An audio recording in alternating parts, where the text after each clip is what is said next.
ഇന്ന് ഹിന്ദുക്കളെ സംബന്ധിച്ച് വളരെ വിശേഷപ്പെട്ട ഒരു ദിവസമാണ് ശിവരാത്രി എന്ന് പറയും. ഇവിടെ വിവാഹം കഴിഞ്ഞ് വന്നതിന് ശേഷം ഈ ശിവരാത്രി ഇവിടെ അടുത്തൊരു അമ്പലമുണ്ട്, അവിടെ നമ്മൾ പോകും എന്നുള്ളതല്ലാതെ വലിയ ആഘോഷമായിട്ടൊന്നും ഇല്ല. പക്ഷെ എൻ്റെ നാട്ടിൽ അവിടെ ഒരു അമ്പലമുണ്ട്, ഭയങ്കര ആഘോഷമാണ്.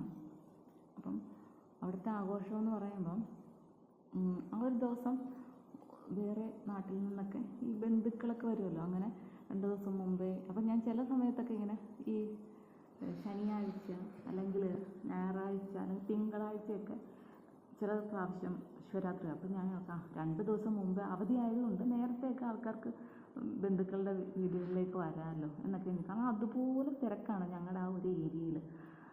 അപ്പം ബന്ധുക്കളൊക്കെ വരും, ഭയങ്കര ഭയങ്കര ആഘോഷമാണ്, ഭയങ്കര തിരക്കാണ് അമ്പലത്തിൽ. ഞങ്ങൾ പെൺകുട്ടികളെ സംബന്ധിച്ചിടത്തോളം ഞങ്ങൾ എന്താണ് മിക്കവാറും പേരും ഡ്രസ്സൊക്കെ പുതിയത് എടുപ്പിക്കും. അങ്ങനെ ഡ്രസ്സ് എടുക്കും, പിന്നെ സെറ്റും ഉണ്ട്, പുതിയ സാരികൾ. അപ്പം പിന്നെ താലം ഉണ്ട്, താലം എടുപ്പുണ്ട്.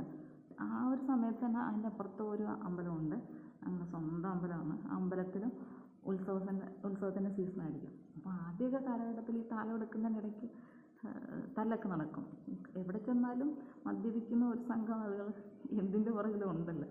പക്ഷെ ഇന്നൊക്കെ അങ്ങനൊന്നുമില്ല കേട്ടോ. ഇപ്പോഴത്തെ കാലഘട്ടം എന്ന് പറയുമ്പോൾ മാറിയിരിക്കുന്നു. അതൊക്കെ അങ്ങനെ മദ്യപിക്കുക, വഴക്കുണ്ടാക്കുക, തല്ലുണ്ടാക്കുക, ആ ഒരു കാലഘട്ടത്തിൽ നിന്ന് ഒരുപാട് മാറിയിട്ടുണ്ട്, പണ്ടത്തെ രീതിയിൽ നിന്ന് മാറിയിട്ടുണ്ട്. അപ്പം അന്നൊക്കെ അതാണ്, താലമൊക്കെ എടുക്കുക, അവിടം വരെ പോവുക, എല്ലാവരും ഒരു കൂട്ടുകാരെല്ലാം കൂടെ ഒരേ വരിയിൽ ഇങ്ങനെ നിൽക്കുക, പൂ വാങ്ങിക്കുക. മുല്ലപ്പൂ പ്രധാനമാണല്ലോ. പൂവൊക്കെ എല്ലാവരും നേരത്തെ തന്നെ പൈസയൊക്കെ ഇട്ട് ഇങ്ങനെ വെച്ചേക്കും. അപ്പോൾ ആരെങ്കിലും നമുക്കറിയാവുന്ന പിള്ളേരൊക്കെ ഉണ്ടെങ്കിൽ ഒന്ന് വാങ്ങിക്കൊണ്ട് തരുമെന്ന് പറഞ്ഞിട്ട് അവരുടെ പുറകെ നടക്കും. അത് എങ്ങനെയായാലും ഞങ്ങൾ പൂവൊക്കെ ഒപ്പിക്കും. പിന്നെ താലമൊക്കെ, നമ്മുടെ നാട്ടിൽ താലം എന്ന് പറഞ്ഞു കഴിഞ്ഞാൽ തേങ്ങയിൽ ആണ്, തേങ്ങയ്ക്കുള്ളിൽ തിരിയിട്ട് കത്തിച്ച് അങ്ങനെ ഉള്ളതാണ്. അപ്പോൾ അതിന് ചുറ്റും അലങ്കരിക്കാനായിട്ട് പൂ വേണം.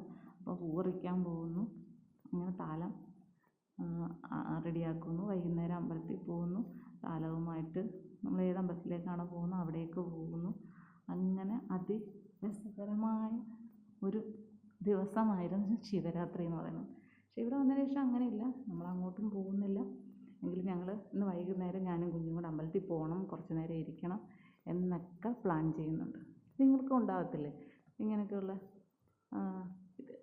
ഏത് വിഭാഗം ആൾക്കാർക്കാണെങ്കിലും ഇങ്ങനെ ഒരു ദിവസത്തിന് ഒരുപാട് പ്രത്യേകതകളോടുകൂടി അല്ലേ കാത്തിരുന്ന് വരുത്തുന്ന, നമ്മൾ കാത്തിരുന്ന് വരുത്തുക എന്ന് പറയും.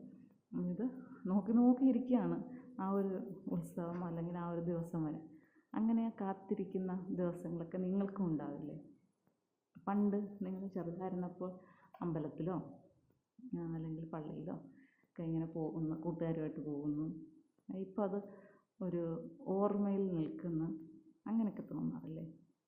അപ്പം അങ്ങനെയൊക്കെ ഉണ്ടെങ്കിൽ എനിക്ക് കമൻറ്റ് ചെയ്യണേ, നമുക്കതൊക്കെ ഇങ്ങനെ പറഞ്ഞു പോകാം.